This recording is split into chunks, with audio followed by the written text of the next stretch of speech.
So this meeting will be available for others. As I said, welcome. I'm Rachel Stakem. I'd like to welcome everyone. We're really excited to be here today and to kick off our initiative to really increase nurses publication. So with that, I'm going to turn it over to my esteemed colleague, who is also on the communications committee with me, is Susan Agland, who is going to moderate today's webinar. Susan, I will hand it over to you. Thank you. Hello, everybody. It's lovely to see everybody out at this time of morning or afternoon or evening. I'd just like to say on behalf of IOMSN and the webinar, the Web and Communications Subcommittee particularly, we just want to say thank you very much to everyone who's contributed today and everyone who's at home and participating today. This webinar will be available in recording on the IOMSN website down the track. And just a very quick housekeeping is if you have questions, we'd love your questions very much, but let's hold on to them until the end where we can all, when we have a few minutes spare. So this project wouldn't have gotten off the ground without the collaboration between IOMSN and the International Journal of MS Care, but particularly Rachel Stakem, who has contributed the most towards this project and is sitting really quietly in the background, not doing very much, but she has really led this project. Thank you very much, Rachel, for coordinating everything. This collaboration about writing for publication is really fascinating because it's not a natural skill set for nurses to write for publication. In our undergraduate or basic training, that really only touches on how to read a paper or how to do a basic literature review. At the same time, in our world, we have all these incredible nurses generating case studies and original research seemingly quite easily. And there has to be some sort of bridge between that. And that's what we're hoping to do today, is spark that interest between the interest in and the love of what you do as a nurse and putting that down on paper. MS nursing research is quite unique in that it brings together the science of MS care and that real bedside care consideration that is really unique to every situation wherever you work, whether that's in private practice or a big public hospital or in a university hospital. It's all very unique. So a little while ago, the IOMSN ran a survey about writing for publication. About 108 nurses replied to that survey about their experience of writing for publication. About 50% of those nurses had already contributed to journal publication, and that included original research, case studies, symptom management, guidelines, and review articles. About 3/4 of those nurses wanted to continue to do writing, but there was barriers. And some of those barriers were time constraints. Some nurses weren't sure how to get started, and there was an obvious lack of support for some. That might be institutional, or that might just be lack of support in terms of home time as well, because it takes time to put pen to paper. Some of the things that people came up with in terms of helpers were perhaps if there were instructional webinars, that might be helpful to get the ball rolling. If there was a course on publications, if you could include specific instructions, that might be helpful. And also talking with an editor and your IOMSN MS nurse colleagues. So that's the whole purpose of today's webinar and how it got off the ground. Some of the aims are we're hoping today to outline the process of writing for publication and what happens when you submit work to be reviewed and eventually published. We do this by speaking to an MS nurse who has successfully published. We talk to key people on the publishing side of things, including a reviewer and an editor and the editor-in-chief for the International Journal of MS Care. By doing this, we're really hoping to break down the barriers between MS nurses wanting to publish and actually putting pen to paper, so to speak. So let's get on to it. Our first person we're speaking to today is Dr. Francesco Pastori, who is a clinical nurse and a recent PhD awardee from the University of Bari in Italy. He's got numerous publications to his name, but particular interests in health literacy and the role of AI in healthcare. Over to you, Francesco. Thank you. Thank you very much. It is an honor for me to be here with you. Hello, everyone from all over the world. I'm really happy to be here and to share something very important to me. My first experience publication an article in International Journal of IJMSC. So thank you for this. I'm living proof that publishing a scientific article is possible for everyone. Because I'm not full-time researcher, I am nurse and I am a clinical nurse. I take my PhD thanks to this publication. Well, the idea for the article comes from something very simple. My daily work with patients. I work as a nurse, in MS center in Bari, in south of Italy, and I spent a lot of time with my patients during, for example, the infusion. I talk with my patients and they ask to me, Francesco, but why I have to take my vaccine? Can I get the flu shot? Why I take the vaccine for COVID? Could it make me MS worse? So this is the question that the people with multiple sclerosis ask to me. This question made me stop and think. I realized that it's not only about saying yes or no to explain the vaccine, but it's about understanding the information and trusting the people who give you the information. That's when I discovered something called vax literacy. It means how well someone can find, understand, and use the information about vaccine to make the right choice for themselves. I realized that this was a topic we needed to study. So I worked with my team of nurses to create a questionnaire for collect data and write paper. We submitted this paper to International Journal of MS Care. I was both excited and nervous because it is my first time to publish in the International Journal of MS Care. Because when I submitted something you have worked hard on, you really want people to see the value in. The peer review gave us a very useful feedback, so thank you for the peer review. They asked us to clarify some part of the paper, the methodology, to explain better why we created the questionnaire, why we created this hypothesis research. At first, it felt a little discouraged, but is easy, is normally. But then I understand that peer review is not about joining in you, but is about to help you to better work and to better write the paper. When the article was accepted and published, I felt proud because this paper is inside to my PhD thesis.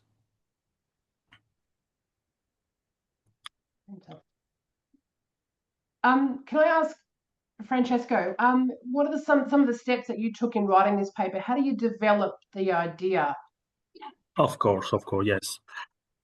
As you know, the publication follow the steps, no? A step-by-step process. The first step is the idea. Like I said before, the idea comes from patients' conversation, of course. The doubts about vaccines made me wonder. I started reading and research literature about vax literacy or vax hesitancy in people with multiple sclerosis. And I realized that there wasn't a begin study in people with multiple sclerosis that studied the vax literacy. We have a lot of literature that explain about vax hesitancy, but we don't have literature about vax literacy. So after we structure the research hypothesis, we start with the writing process. The second step is the write protocol, the protocol research.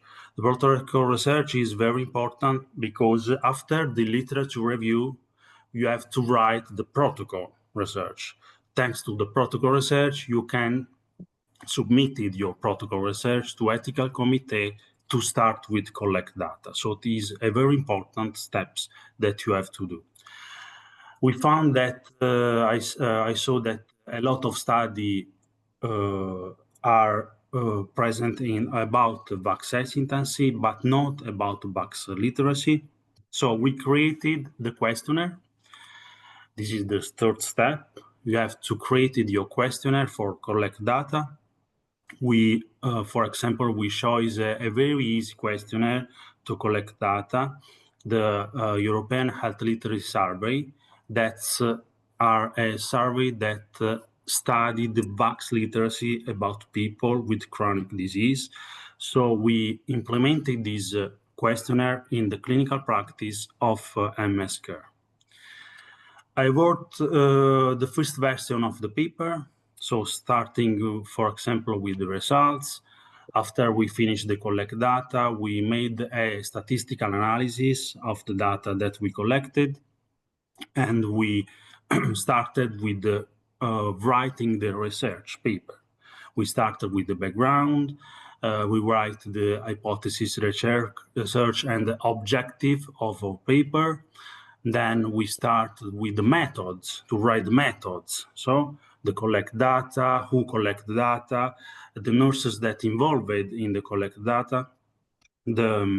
After we write results of our study, a descriptive analysis of the study, the inferential statistical analysis of our study.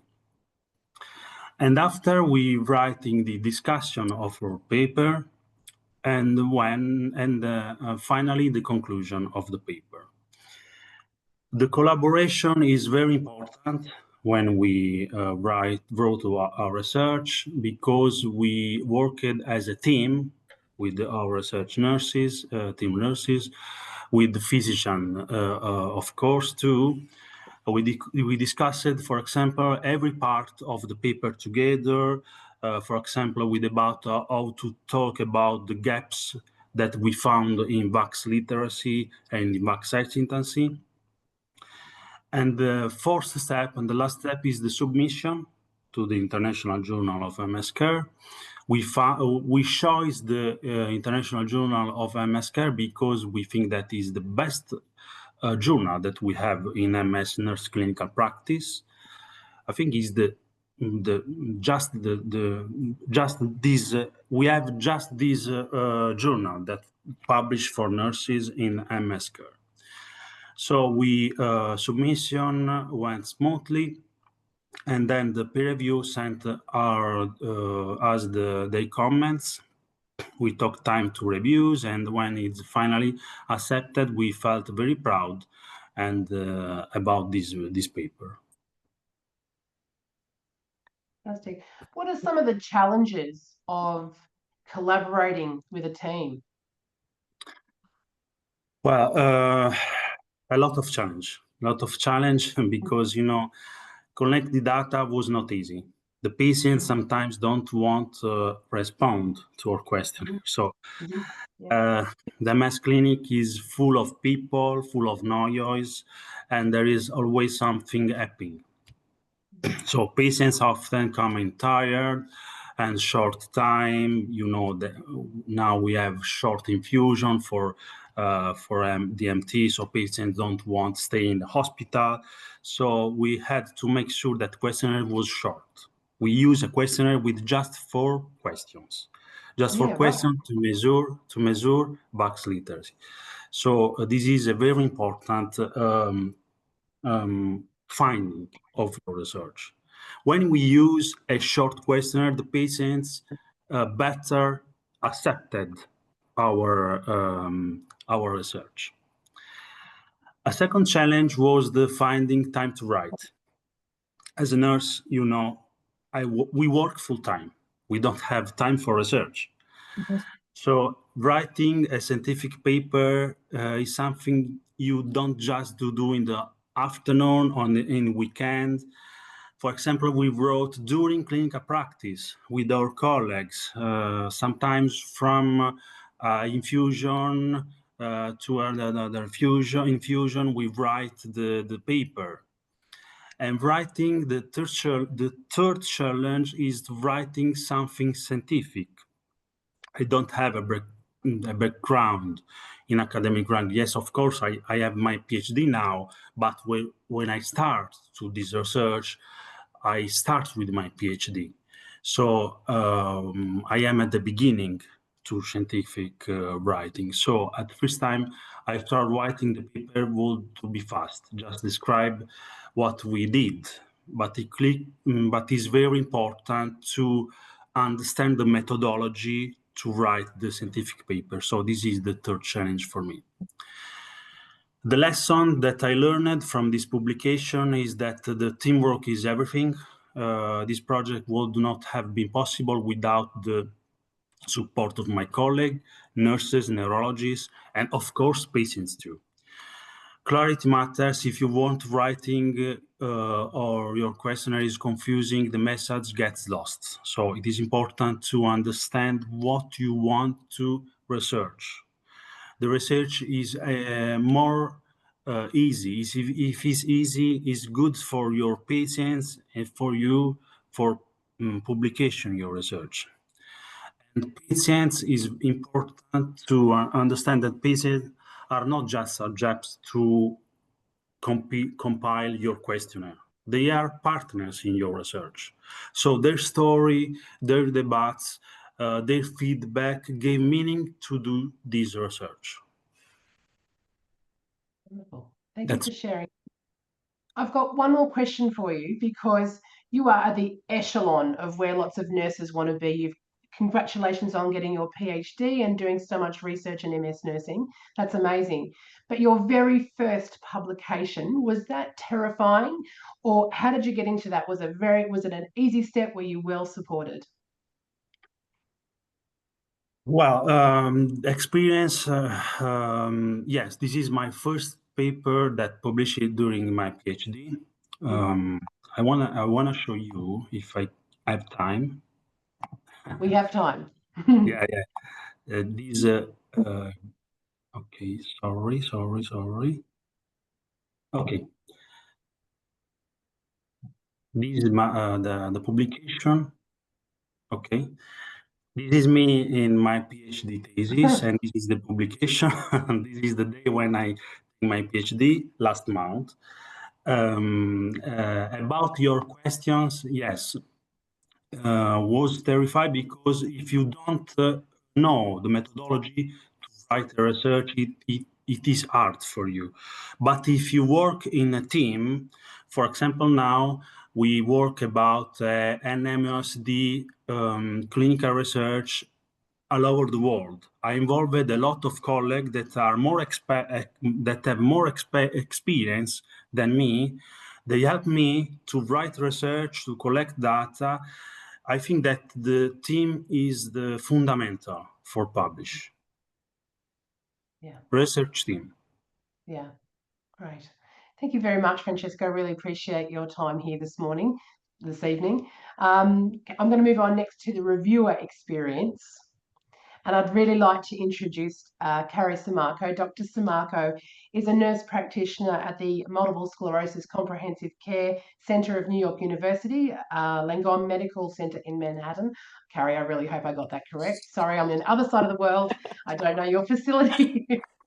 I do know that you were awarded a doctorate of nursing practice from the Columbia University School of Nursing. So I'm hoping that you might give us your experience as a peer reviewer. Thank you so much. It's wonderful to be here, Rachel. Thank you for asking me. And first of all, Francesco, congratulations. Really, that is just wonderful on all levels. And I love how you said, Susan, it's not natural, right? It doesn't feel natural as a nurse to publish. I mean, we're used to writing, right? We've talked about this. Like, we write notes all the time. Like, I write soap notes every day, all day. We're used to that, but when it comes to then like putting on the the hat of like, I'm going to publish, I'm going to like research publishing, or even then I'm going to critique someone else's. It's like that feels awkward. It doesn't seem natural. It seems foreign. It almost seems wrong. I feel like a fraud like in doing it. And that's where it's like, instead of looking at it as like wrong or unnatural, it's like, what if I look at it as stretching into something that I'm just uncomfortable with, and maybe I can ask for help, right? And so that idea of like, when I was first asked to be a peer reviewer, I actually looked at my experience in writing and publishing first. And that was something that I did when I was going for my doctorate, my clinical doctorate. And it was, I just, they said, you have to publish or you're not going to get out of this program. And I was like, oh, okay. So there really was no like mentorship around it. It was just like, you got to do this or you're not going to get out. And so I kind of like learned like the hard way. And then to have like some softness around it, like my experience then when I was first asked, I was like, I don't know what I'm doing. How do I know? How can I even possibly review someone else's writing? Like, I barely know what I'm doing myself.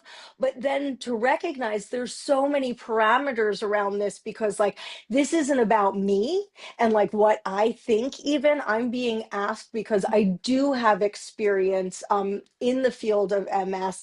I do have experience as a nurse practitioner. And really, what it's about being a peer reviewer is understanding the publication's purpose. And so, first, knowing that, like, what is the publication's purpose? That's incredibly important. And that my responsibility and privilege as a reviewer is to help the ultimately like help the editor make a decision, because I don't have to worry about like, it's not all falling on me, right? But I'm helping the editor make a decision and ultimately aiding the author in strengthening their um manuscript, right? So it's like, when I'm removing it from like, this is about me, this is about, it's like, there are parameters around this. There is like, I have instructions on what to do and I can be of service. And that is really helpful. Like, that was helpful for me to understand what my role was. And that was my understanding of my role as a peer reviewer. Yeah, terrific. I'm really glad that you said it was difficult. It was scary becoming a reviewer. Whose business is it of mine to tell someone whether their paper's good enough for publication? But you are part of a team, just like Francesco had said, in terms of writing and coming up with the original research. You're not really doing it by yourself. Occasionally, yes, there are some authors that put in case reports or smaller papers themselves, but generally you're part of a team, and generally you've got someone to go and ask questions of. I found myself in exactly that same situation, so I'm very glad to hear that you were too. That's good. So I wonder what you think. What are some of the things that you look for when you're presented with a manuscript to review? Well, I think, you know, what, looking for something that's relevant, right? Relevant to clinical practice. And I think that this is like something that's original, but it doesn't have to be like, you know, brand new. It's like, how does this contribute to something like a fresh perspective, perhaps, right? Not even something ultimately new, but like, what would I be looking for in clinical practice that is relevant to nursing practice? What I see in my work when I come into clinic. And so, and that's I think, like, when I look at like my first publication, it was a case study that and it's like, we can start, you know, I love where Francesco started, right? But like, maybe it's like taking baby steps into like, I'm writing up these case studies all day every day. Is there a fresh take on something or something interesting that I think my colleagues out there in the MS world would find interesting, something that we tackled as a team. You know, is there something from a multidisciplinary point of view that maybe someone who is like doesn't have the benefit of having the whole team under the roof, but like maybe they can pull together a team? Is there a perspective that they can learn from in something that what you can write up and share? So again, it's like, what are we doing every day, all day? Because this is what we do as nurses, right? This is what we do as NPs. Like, we're doing this anyway. And how can we share it? How can we bridge that gap with one another? Because maybe we don't all have this team that we can connect with, but we can like share it through these amazing publications, and teach one another and learn from one another. So like this, how can we be clear? How can we share relevant information? How can we share this evidence? So looking for something that's applicable to practice, that's what like I find really exciting and interesting, because I want to grow. I want to keep growing. I've been doing this for 26 years, but I want to keep adding to my practice. And so I think about that when I'm looking at pieces. Yeah, right. So as a reviewer, you're not there to take marks off someone's paper. You're there to support them to get that publication to that submission to actual publication. That's awesome. So Absolutely.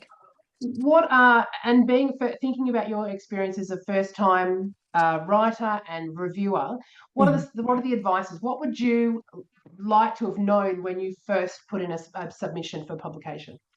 Yeah, that's a great question. So it's like, know your audience, right?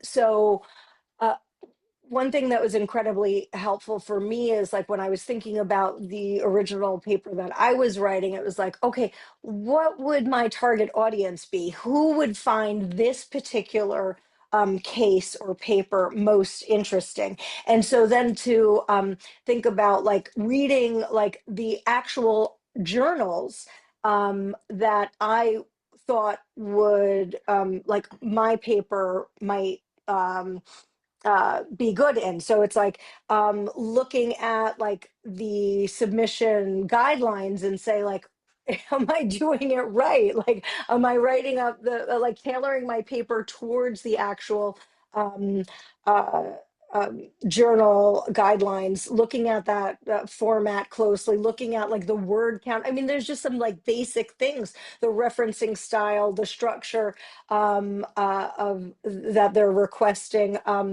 the tone, like what's the journal's readership, right? Like if it's a nursing paper, is it a nurse? Is it like, is there a target nursing audience there? Or is that like, am I looking at like a science journal? And that's not really where I want to be. Um, I would suggest like seeking mentorship, you know, for feedback. You know, like not doing this in a vacuum, right? Like not like trying to figure it out on your own before you submit. It's like bouncing it off of someone who has published, going to your colleagues and asking for help, and being open to feedback, right? It's like, it's okay. We're not going to get it all right the first time. Peer review is not personal. This is not personal. And this is a tool for improvement. Like most first drafts are going to be revised. That is totally normal. It doesn't mean anyone did anything wrong.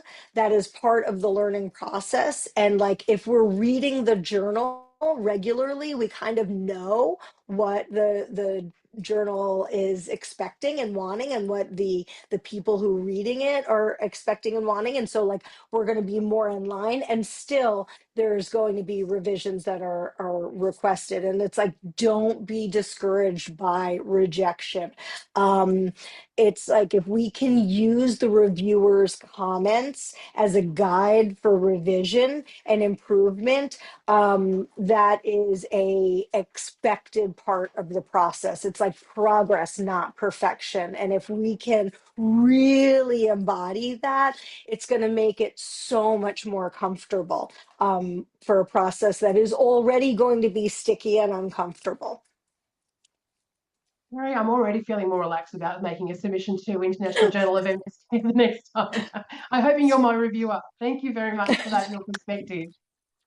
I think what we might do is now take the experience and the feedback from the actual editor-in-chief of International Journal of MS Care, Dr. Francois Betu. He's the Director of Rehabilitation Services at the Mellon Centre for MS Treatment and Research, and is the current Director of the Arts and Medicine Institute at the Cleveland Clinic Foundation. He's also Professor of Medicine at the Cleveland Clinic Lerner College of Medicine. So what we're hoping to get from you, Francois, I'm hoping I can call you Francois on this formal platform, is your perspective as the editor of that journal.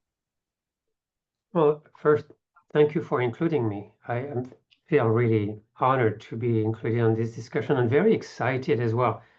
The first thing I want to state is that, we are the official journal of the CMSC and of the IOMSN, yet I feel like we could have more nursing submissions. And so I really want to encourage these submissions. That's the first point. It is true that writing for publication and submitting a paper is intimidating, and some people may have had, not so good experiences at just being rejected and then not knowing where to go next as well. Probably including by the IJMSC, I have to recognize that. So I'm very grateful for this opportunity to kind of explain a little bit about the steps we go through and what we can do to support authors, because really the IJMSC is a society journal. And I feel like the primary duty of a society journal is to their readership and to the mission of the society, which is, to promote comprehensive MS care, multidisciplinary, including the very important nursing part of MS care. I have to say I love the mention, prior of stretching your brain, right? When I took over, because I wasn't born as an editor of a journal, and when I took over from the prior editor, what she said to entice me is that, what is going to stretch another area of your brain? And as a rehab physician, I really appreciated that stretching is important. And physically stretching the brain may be a little dangerous, but I could see the image there, and I really found it. There was a learning curve, there was a challenge, and I feel like it was the same for me when I started writing papers. Again, there's a stretch here. There are many things that take a whole lot longer when you're trying for the first or second time than they would if you're, writing the 10th paper, right? And so once you get over that hump, then it only becomes easier over time. And so I think that's the way I'm kind of figuring my role in today's webinar as an overview of the editorial process. So if that's okay with you, Susan, I would like to start with kind of going over. So let's say you've written your paper and you are ready to submit it, and then we can go back to, how we can support also when somebody has an idea but hasn't written the paper yet. But more often I get acquainted with the authors when they submit a paper to the journal. I first want to say how that I don't like the word submission because of its second meaning. And there was a nice cartoon that I was showing. Of course, it's copyrighted, so I can't really show it around too often. But it says, like, there was an author literally laying prone on the carpet, and then the editor on a big desk, above, and saying, "Thank you for your submission," meaning that the second meaning of submission.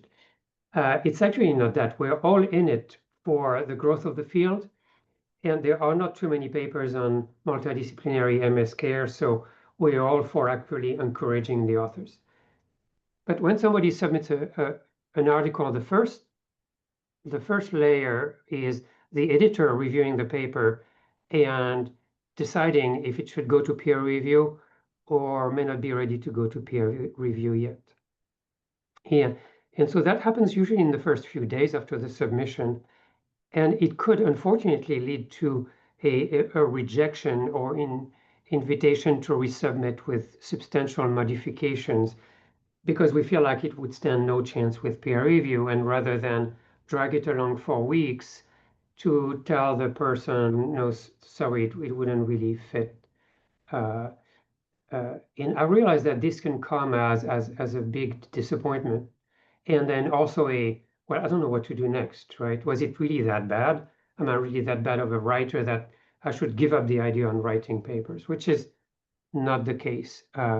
It's always okay when a decision is issued to reach back out to the editor and say, could you explain to me why? Could you give me guidance on what could happen next? And, how could I possibly, stand a chance? Or do you feel another journal would be more appropriate, for example? And then if it's felt like the manuscript could move on to the peer review process, then there's a quality check. As Carrie was alluding to, there are some formatting guidelines, there are some limits on the number of tables, number of words, etc. And so that quality check is done by our project manager, and really it means, do you fit all the requirements there? And so there will be a back and forth about meeting these requirements, and then it's sent to reviewers. And then after that, well, then we can repeat the same stages, right? It could be rejected. It could be, there could be a request for some minor revisions, or a request for major revisions. And then there could be another round of this, possibly another round yet. But while going through these rounds, I think it's important to understand that the peer reviewers are not just choosing to be annoying. They are choosing to try and be helpful and say, your paper, we like the topic, your paper has a potential to really contribute to the field. Could you please look at this, this, and that? And sometimes it can be quite extensive. Then, when we receive the revised manuscript, which sometimes has taken work, then, we can see what the authors put into it and see if it fits or needs more revisions. And then at the end, there's an editor final decision. And then hopefully it's an acceptance right at the end, where the paper then will be published. You can see that can draw out the process for several months, actually, before an acceptance. But it's very important at every stage to give it due diligence, and also to ask questions. If somebody is not sure, can reach back out to the editor and say, I'm not sure how to address this. Can you help me? Etc. Important point is, don't give up. Don't give up alongside the process. So I don't know if that's clear the way I presented it, but that's kind of the steps that are involved. And so basically there's work for everyone, the peer reviewers, the editor, and the authors at every stage. But you see it as a teamwork, right? Teamwork to try and then deliver a publication that's going to help the entire field. So would you say it wouldn't hurt to have a bit of a thick skin in terms of submitting your first work for publication? Oh yeah, and at first, as an author, I was taking it personally. How dare they reject my paper? How dare this author tell me that my discussion is not written really well and that they can't see my ideas in it, right? And then I could realize that actually it's helpful to have other people's input. So that's where it could be helpful to, if we're not experienced with the publishing process, to have somebody who can serve as a mentor, or at least just as a friendly reviewer before the first submission, to say, hey, you've published papers before. Can you tell me if there are any glaring omissions or glaring things that I should be thinking about or fixing before I submit, to increase the chances. Yeah. And so then going back to Francesco's questions and answers, and then Carrie's, the similar theme that's coming through here is find a team. Find a group, find a group of people who are on your side, who have your back, and that would be able to get you across the line. That would be my, as someone who has been a first-time author, someone who's been a peer reviewer. I'm not an editor, never will be. That's all your job. But you know, it's terrifying to put your personal work. It's like putting your heart on a plate. And so knowing that from the other side, people aren't trying to shred that or break that apart just because it's fun is really reassuring. And that we're all saying at every level, have someone on your team, I think is going to be the key message from this webinar today. I think that's a recurring theme, definitely. Yeah, fantastic. So just one final question for you. Do you have any tips, anything in particular that you would say top 3 tips for anyone submitting to International Journal of MS Care to get their paper across the line? I would say that, you know, we often evaluate the novelty of the content, right, in a paper. So it's good to review the literature, do a search and see, you know, what's been published before, and if it seems that, you know, for example, if I want to do a review of the literature, but then I realize that 3 reviews have been published in the past 3 years, well, maybe that's not much of a novelty. However, maybe there's a different slant to take on the review, right? Like choose a particular aspect that hasn't been published on before. Second, look at what's been published in the journal, either on the same topic or a similar topic, to see the tone of the journal, what kind of papers they accept, and if it's really a good fit. I think that was again mentioned before, you know, and so just go in there, and you don't have to read all the papers, although of course I wish everybody would read all of the papers. But you know, just 2 or 3, and then see again, you know, the idea. Our journal, the IJMSC, is a very clinical journal, so you know the clinical concerns of nurses are also our concerns and interests as well, and so there's no problem with that being, you know, we don't look at mice and other things and cell cultures, right? There's other journals that do that very well, and the other part is, you know, to kind of, as somebody's writing a paper, to build a narrative. So what I mean by that is you tell a story. I've been told that several times when I started writing, right? Well, I'm not writing a novel. I'm not, you know, I'm not writing a short story even, but yet you want to build a story. That means that from the title of your paper to the abstract and to all the parts of the paper, to the discussion and conclusion, the reader should feel like there's a leading theme. And, you know, so in the introduction, you said, well, this is what the literature says, and I asked this question. Then the method says, this is how I went about trying to get a piece of an answer for that question. And then you disclose your results, and then you discuss how does that fit within what's been known, and then what would be the next steps, and then you end with it. And so it's really making it fit within what you're passionate about, and also what the field is passionate about. And so I know it sounds fuzzy to say that, but it's very important when you reread your paper before submitting it to say, am I telling a story, and is it very clear? Clear and concise wins generally. And then inquire whenever you feel like you're not sure.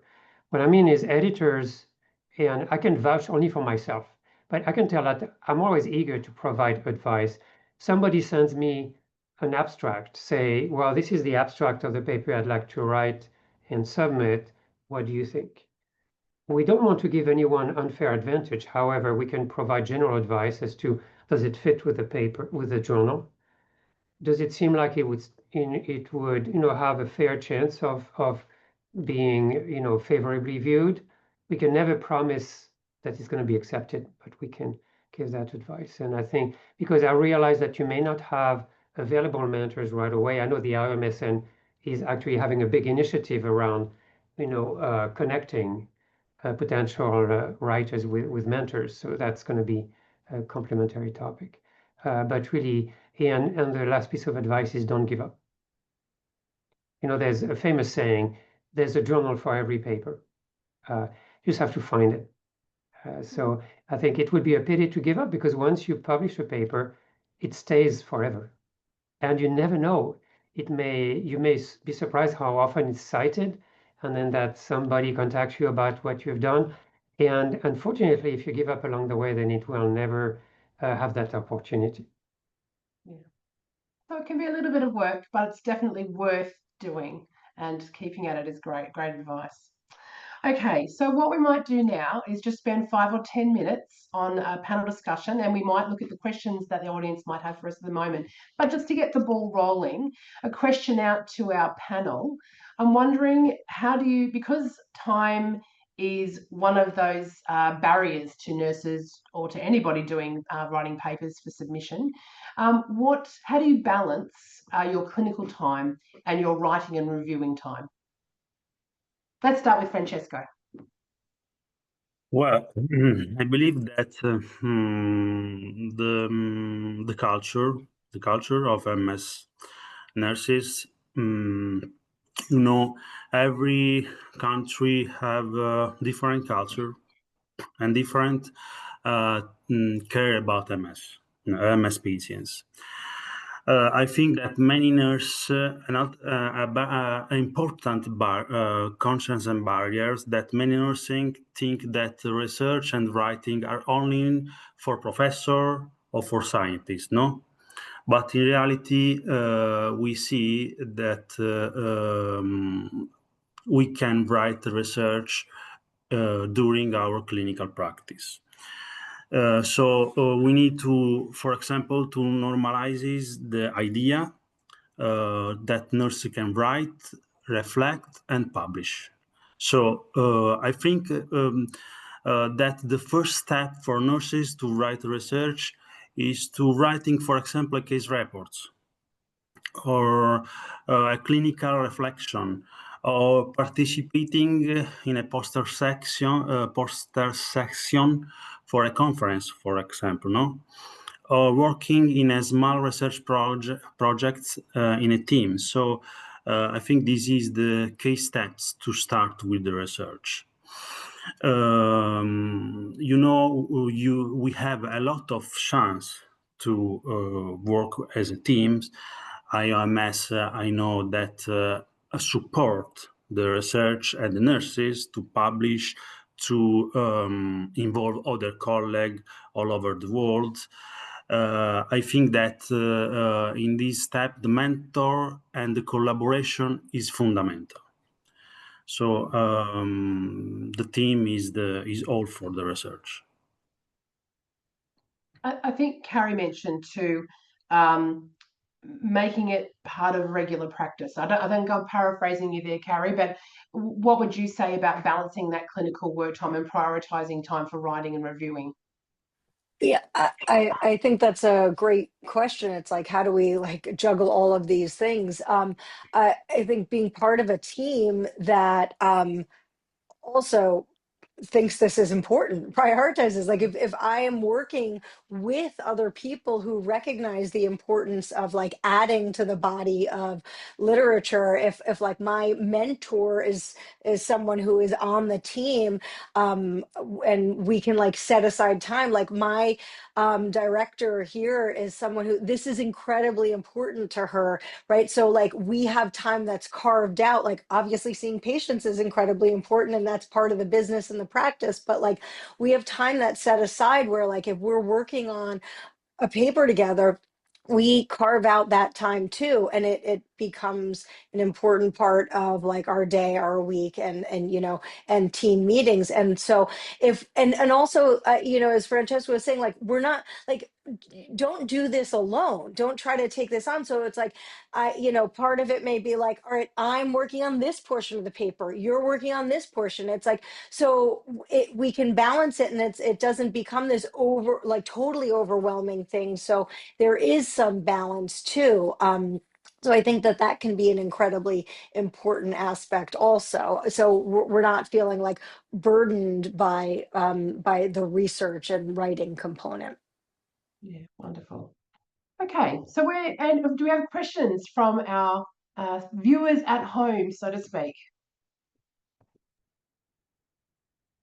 Rach, can you have a look at those? Yeah, no, I don't see anything in the chat. So, but you can feel free if anyone wants to ask a question to unmute yourself and ask. you guys did a wonderful job of really walking us through it. So thank you so much. I can react to the time commitment, and it's for busy clinicians, it's very, very hard to get, what we call protected time or, academic time, right? To paper, and it's very easy, in the big clinical demands to give up on a writing project. I really want to point out that, writing on a research study is awesome, but starting with case reports is awesome too. As in your day-to-day, you have to encounter some cases that are unusual. And so if you make sure they haven't been, published before, I would say that that's a very good way to start. And it's not as time consuming and very similar to the clinical writing that we do on a daily basis. That's a very lovely, Oh, sorry, I was going to say it's a lovely segue across to Yes. Rachel, who's going to tell us about a new initiative by the IOMSN. I am. Lisa just said she has a quick question, so I want to just give her an opportunity. Hi, Lisa. Nice to see you. Hi, good to see you all. Thank you. Sorry, I was trying to come off mute and find raise hand, but I couldn't find it. So Too many things on a Monday. too many things on a Monday. So this is just a question regarding submission to IJMSC. It says to recommend peer reviewers 2 to 5 when you submit. Is there like anything special I should be considering when like recommending peer reviewers? Because that right now is sort of a blocker for me. I'm like, I don't know who I should be selecting. Should it be someone from this group? Should it be, I have friends at, MD Anderson. Should I recommend them? I'm just not sure who in the space I should be recommending. So that is my question. How do I know who I can recommend? Good question. So generally, it wouldn't be people from the same institution because that would be considered a conflict of interest, especially from the same team, right? Somebody who, in my view, somebody who you think would be knowledgeable about this topic and, would be able to provide a good quality review in your estimate. We never hold authors accountable for who they suggest as reviewers, as in, if it doesn't work out, that's okay.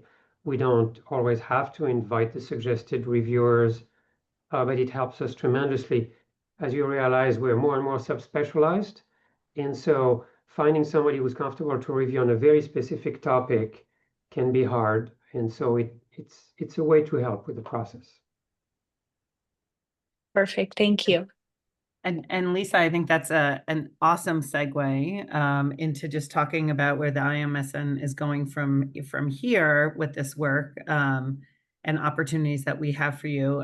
Before I do that, I just want to thank all of Susan for moderating this discussion, and Francesco and Carrie and Francois for participating today. You all were wonderful. I learned a lot from listening to you. And how do we continue this work and where do we go from here? So Lisa, just to say that the IOMSN and Bonnie, who is on here as our fearless president, is very committed to this work and really wants nurses' voices to be heard and integrated as part of in the journal. And so we're doing some work around that. And so here are our next steps. Where are we going from here? Hopefully you can all see my slide. Yes, we're good. Okay, so we are offering mentorship opportunities, and Francois gave it away a little bit. This is where we're going. If someone is interested in having a mentor, we will offer an opportunity to get matched with a experienced MS nurse.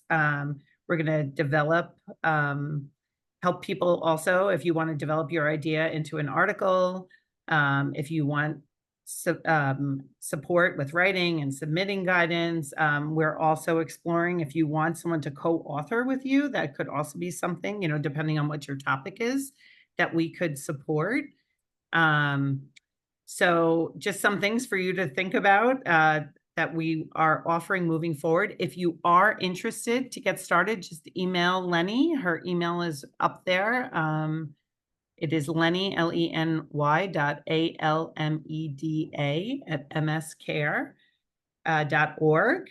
And once you reach out, we'll just ask you a few questions so we can match you with the right mentor. So, you know, as Susan said, this is one of the things we've heard in the survey, one of the that our members have asked for. We also know from people who have published, this is what helped them. And so we want to support people to move forward. And so, Lisa, I would say this is you too. If you need someone, right? If you need peer reviewers to submit, reach out to us. We will help you. We'll find people.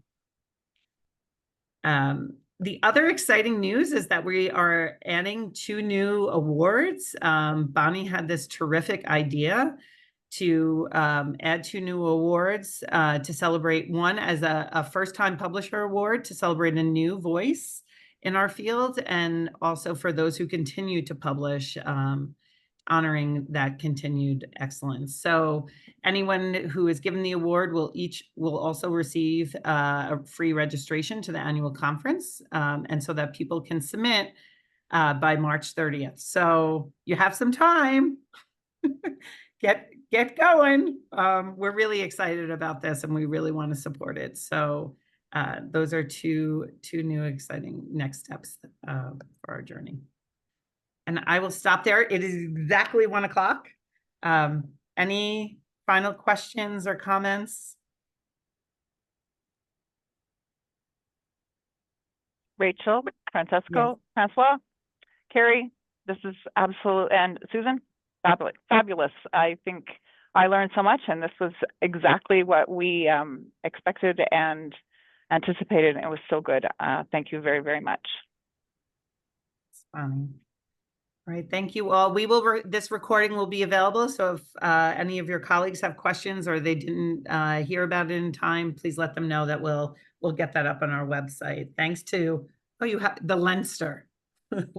Lenny is our amazing support at the IOMSN. So thank you.